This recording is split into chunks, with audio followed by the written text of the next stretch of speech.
இந்த சாப்பிட்ட உடனே மலம் போகிற பிரச்சனை நிறைய பேருக்கு இருக்கும். ஐபிஎஸ் அப்படின்னு சொல்லுவோம். Irritable Powell syndrome. அது என்னங்க அப்படின்னு பார்த்தோம்னா இரிட்டேஷன் ஆகும். இந்த கண்டிஷன் இருக்கிறவங்களுக்கு உடல்நிலை எப்படி தெரியுமா இருக்கும்? ரொம்ப ஸ்ட்ரெஸ்ஸில் இருப்பாங்க. ப்ரெஷர் இன்க்ரீஸ் ஆகிற மாதிரி இருக்கும். பித்தம் அதிகரித்து இருக்கும். ஸோ ஏற்கனவே உடலில் பிரச்சனை இருக்குது. இதில் பித்தமும் அதிகரிச்சுது அப்படின்னா உடல் உஷ்ணம் அதிகரிச்சு இது எல்லாமே ரெகுலராக நமக்கு நடக்கக்கூடியது.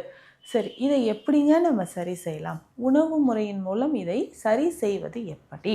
இதுக்கான ட்ரீட்மெண்ட், ஏன்னா இந்த ட்ரீட்மெண்ட் இதுக்கு எடுக்கிறது கொஞ்சம் கரெக்டாக நம்ம எடுக்கணும்னு சொல்லலாம். ஏன்னா ஏற்கனவே உள்ள நமக்கு இரிட்டேஷன் ஆல்ரெடி இருக்குது. அந்த வகை மருந்துகள் மூலிகைகளை நம்ம எடுத்தால் குடல் பகுதியில் இருக்கக்கூடிய இந்த இரிட்டேஷன் நமக்கு குறைய ஆரம்பிக்கும். ஒரு சிலருக்கு குடல் பகுதியில் இரிட்டேஷன் இருந்தால் வாய் பகுதியிலும், வாய் ஓரல் கேவிட்டிஸ் எல்லாமே நமக்கு புண்கள், அல்சர் ஏற்படுறத நம்ம பார்க்குறோம். ஸோ தொடர்ந்து இது நம்ம ரெகுலராக ஃபாலோ பண்ணிகிட்டே வரணும். என்னென்ன முறைகள் அப்படின்னு நான் சொல்கிறேன். காலையில் எந்திரிச்சோடனே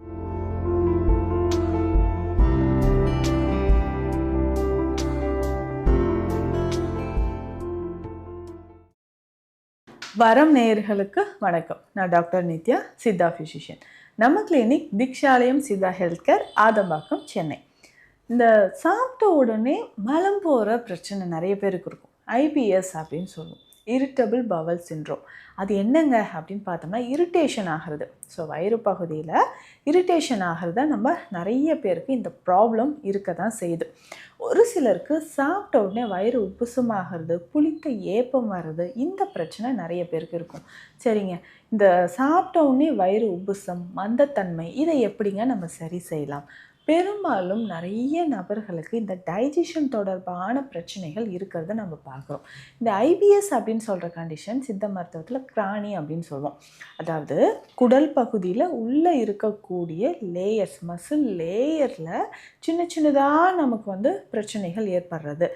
லைட்டாக அந்த மியூக்கஸ் மெம்பரைன் கரைந்து வெளியில் வர்ற மாதிரி இருக்கும். அதே சமயம் உள்ள சின்ன சின்ன இன்ஃப்ளமேஷன், குடலோட உள்பகுதியில் நமக்கு சின்ன சின்ன இன்ஃப்ளமேஷன்.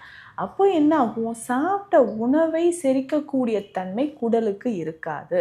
ஸோ அப்போ ஈஸியாக என்ன ஆகுதுன்னா அது மலமாக வெளியேற்றப்படுது. இந்த ஐபிஎஸ் கண்டிஷனோ இல்லை சாப்பிட்டோடனே மோஷன் போகிற நிலைமையோ, இல்லை அமீபியாசிஸ் சொல்லுவாங்க, ஹெச் பைலோரி இன்ஃபெக்ஷன் சொல்லுவாங்க, அல்சரேட்டிவ் கோலைட்டிஸ், கேஸ்ட்ரைட்டிஸ், இந்த மாதிரி குடல் சம்பந்தப்பட்ட பிரச்சனைகள் இருந்ததுன்னா சரியாக நமக்கு டைஜஷன் ஆகிறதே கிடையாது, டைஜஷன் ஆகாது.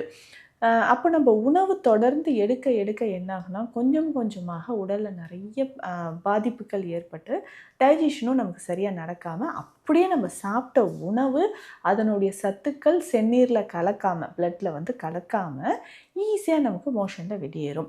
இந்த கண்டிஷன் இருக்கிறவங்களுக்கு உடல்நிலை எப்படி தெரியுமா இருக்கும்? ரொம்ப ஸ்ட்ரெஸ்ஸில் இருப்பாங்க. ப்ரெஷர் இன்க்ரீஸ் ஆகிற மாதிரி இருக்கும். பித்தம் அதிகரித்து இருக்கும். ஸோ ஏற்கனவே குடலில் பிரச்சனை இருக்குது.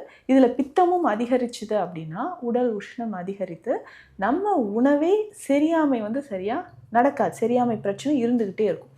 சரி, இதை தாண்டி பார்க்கும்போது மோஷன் வெளியில் போகுதுன்னா நம்ம உடலில் என்ன நடக்குது? ஸோ மோஷன் போகும்போது ஒரு சிலருக்கு நல்ல ஒரு காஃபி ப்ரௌன் கலர்லேயோ நுரை வர மாதிரியோ நம்ம பார்க்குறோம். ஸோ இந்த மாதிரி பிரச்சனைகள் இருக்கும்.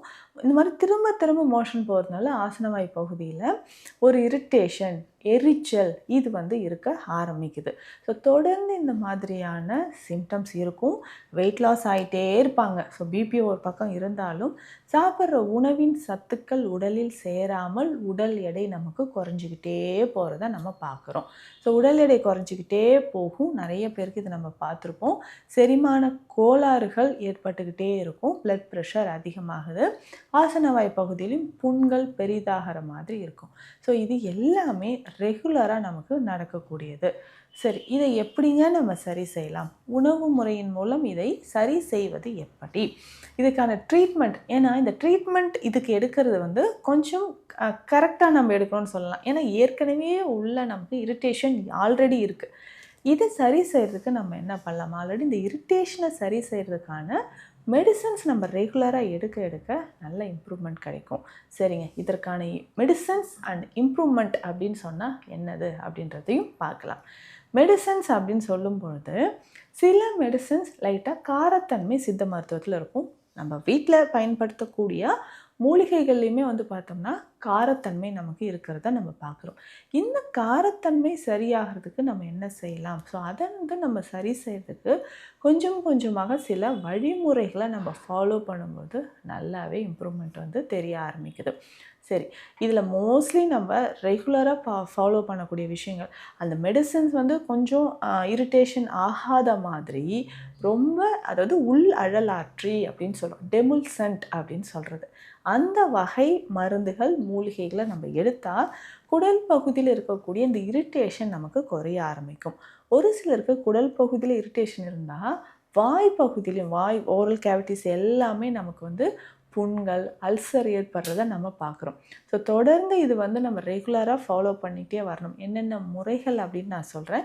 காலையில் எந்திரிச்சோடனே கொஞ்சம் நம்ம என்ன பண்ணோம், மோரோடு கற்றாழை ஜெல் நம்ம எடுத்துட்டு, ஸோ அதை கொஞ்சம் ஒரு சின்ன பீஸ் அளவு, ஒரு சின்ன துண்டு அளவு கற்றாழை நம்ம எடுத்துட்டு அதனோட மோர் சேர்த்து நல்லா மிக்சியில் அரைச்சி எம்டி ஸ்டொமக்கில் குடிச்சிடணும் காலையிலே.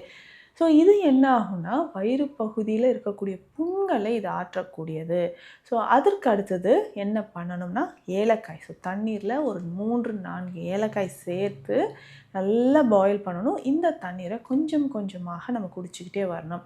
100 ml அளவுக்கு இந்த தண்ணீரை நம்ம குடிக்க கொஞ்சம் கொஞ்சமாக வயிற்றுப்பகுதியில் இருக்கக்கூடிய புண்கள் ஆறும். அதற்கப்புறம் நம்ம வந்து பிரேக்ஃபாஸ்ட் எடுத்துக்கலாம். ஸோ காலை உணவு ரொம்ப காரம் இல்லாமல், ஸோ நம்ம இட்லி எடுத்தாலும் புளிக்காத மாவு, ஃப்ரெஷ்ஷாக இருக்கக்கூடிய மாவினால் செய்த இட்லி எடுக்கணும். சில வகையான ஃப்ரூட்ஸ் வந்து நமக்கு இதுக்கு நல்லாவே செட் ஆகும். ரொம்ப சிட்ரிக் ஃப்ரூட்ஸ் இல்லாமல் மற்ற பழ வகைகள் நம்ம சாப்பிடும்போதும் உடலுக்கு நமக்கு எனர்ஜி நிறையவே கிடைக்குது அப்படின்னு சொல்லலாம். அப்போ உடல் எனர்ஜி நமக்கு நிறைய கிடைக்குதுன்னா, ஸோ இது எல்லாமே நம்ம ரெகுலராக ஃபாலோ பண்ணிட்டு வரணும். சரிங்க, இதை தாண்டி வேறு என்ன பண்ணலாம்? சித்த மருத்துவத்தில் முக்கியமாக இந்த சுண்டைக்காய் அப்படின்னு நம்ம சொல்கிறோம். சுண்டைக்காய் பார்த்தோம்னா வயிறு பகுதி அடிக்கடி செரிமானம் நடக்கக்கூடிய பிரச்சனையை சரி செய்கிறதுக்கும், நம்ம வயிற்றில் இருக்கக்கூடிய கழிவுகள் வெளியேறவும், புண்கள் ஆறுவதற்கும் நமக்கு என்ன ஆகுதுன்னா இந்த பிரச்சனை, அதாவது சுண்டைக்காயை நம்ம பயன்படுத்தலாம். சுண்டைக்காய் பயன்படுத்தும் பொழுது வயிறு, குடல் பகுதி நமக்கு ஆரோக்கியமாக இருக்கும். ஸோ கட் ஹெல்த்தை வந்து இம்ப்ரூவ் பண்ணுறதுக்கு சுண்டைக்காய் சிறந்தது. இதுலேயுமே பச்சை சுண்டைக்காயை நம்ம எப்படி பயன்படுத்தலாம் அப்படின்னா, ஒரு கைப்பிடி அளவு பச்சை சுண்டைக்காய் எடுத்துக்கணும். அதை நசுக்கிட்டு ஒரு ஸ்பூன் நெய் விட்டு இதை லேசாக நல்லா வதக்கிட்டு கொஞ்சம் சால்ட், கொஞ்சமாக பெப்பர் சேர்த்து இதை ரெகுலராக ஒரு பவுலில் நம்ம எடுத்து வச்சுட்டு சாப்பிட்டுக்கிட்டே வரணும். எந்த டைமில் வேணாலும் சாப்பிடலாம். ஸோ இந்த மாதிரி சாப்பிடும்போது குடல் பகுதி நமக்கு நல்லாவே ஆரோக்கியமாக இருக்கும் அப்படின்னு சொல்லலாம். குடல் பகுதி ஆரோக்கியமாக இருப்பதற்கு இந்த வழிமுறைகள் எல்லாமே நம்ம ஃபாலோ பண்ணிக்கலாம். மேலும் இதில் வந்து ஸ்பெஷலாக சுண்டை வற்றல் சூரணம் அப்படின்ற ஒரு மருந்து இருக்குது. இந்த மெடிசனை நம்ம ஃபாலோ பண்ணும்போது நல்ல ரிசல்ட் நமக்கு தெரிய ஆரம்பிக்குது. சுண்டை வற்றல் சூர்ணம் ஒரு 1/2 ஸ்பூன் அளவுக்கு சுண்டை வற்றல் பொடி, இந்த சுண்டை வற்றல் சூர்ணத்தை எடுத்துகிட்டு வெந்நீரில் கலந்து நம்ம குடிச்சிக்கிட்டே வரணும். ஸோ ரெகுலராக இதை நம்ம குடிக்கும்பொழுது குடல் பகுதியில் நமக்கு நல்ல மாற்றம் தெரிய ஆரம்பிக்குது. ஸோ குடல் பகுதியில் இருக்கக்கூடிய பிரச்சனைகள் சரியாவதற்கு சுண்டை வற்றல் சூரணம் மிகவும் சிறந்தது அப்படின்னு சொல்லலாம். ரெகுலராக இதை ஃபாலோ பண்ணணும். அடுத்ததாக இந்த லேகிய வகைகளில் நான் ஏற்கனவே சொன்ன மாதிரி நம்ம காலையில் கற்றாழை குடிக்கிறோம் இல்லைங்களா, அதே மாதிரி இதில் குமரி லேகியம் மற்றும் வெண்பூசணி லேகியம் பயன்படுது. ஸோ இதையுமே நம்ம வந்து ஊர் வேலை, இப்போ காலையில் வெண்பூசணி லேகியம் சாப்பிட்றோன்னா நைட்டு குமரி லேகியம். ஸோ இந்த மாதிரி இந்த லேகியத்தை நம்ம ஃபாலோ பண்ணிட்டு வரும்போதும் குடல் பகுதியில் இருக்கக்கூடிய புண்கள் ஆற ஆரம்பிக்கும். இதே மாதிரி வேறு பிரச்சனைகள் இருக்குது அப்படின்னா, worm infestation, H pylori infection இருக்குனாலும் அதற்கேற்ற சித்த மருந்துகள் இருக்குது. ஸோ இப்போது இந்த வீடியோவில் நான் சொல்லியிருக்கக்கூடிய விஷயங்களை நம்ம ஃபாலோ பண்ணாலே ஆசனவாய் பகுதியில் நமக்கு இருக்கக்கூடிய எரிச்சலும் குறைய ஆரம்பிக்கும். ஸோ ரெகுலராக இதை நம்ம ஃபாலோ பண்ணும்போது நல்ல ரிசல்ட்டும் நமக்கு கிடைக்கும். ஸோ வயிறு சம்மந்தப்பட்ட பிரச்சனைகளுக்கு சித்த மருத்துவ ஆலோசனை தேவைப்பட்டால் ஸ்க்ரீனில் இருக்கிற நம்பருக்கு காண்டாக்ட் பண்ணுங்கள். நன்றி.